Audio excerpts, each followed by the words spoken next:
Examples of the closures are restaurants, food courts, cafes, coffee houses, and others, bars, taverns, brew pubs, brewery, microbrews, tasting rooms, clubs, theaters, cinemas, museums, indoor-outdoor performance venues, gymnasiums, fitness centers, recreation centers, and so forth. The leaders of two prominent Minnesota churches say they're not waiting for the governor to give them permission to open. Church leaders say they gave Governor Tim Walz a detailed plan earlier this month about how they could safely reopen, but that they were not able to engage, quote, in any meaningful way. We have the most comprehensive plan for what school closing looks like of any state in the nation. Minnesota schools are staying closed through the remainder of the academic year. State test scores released today show that students are falling behind. Just to be clear, over 80% of our students miss less than 10 days of in-class learning.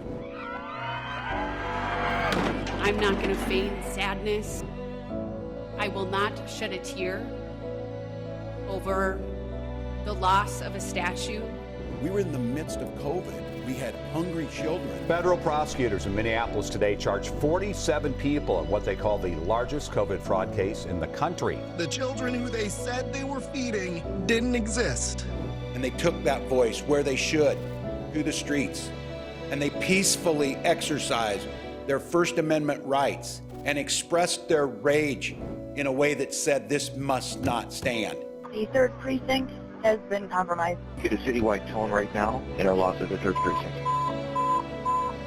So far, there has only been one debate between the candidates for Minnesota governor. And historically, it's a pretty low number. I have asked and said we will do the normal number of debates, and I want a broad audience. I want the TVs across the state to be able to see it. But so far, he has not agreed to such a debate. What are you running from, Governor Walz? Minnesotans need to hear from you.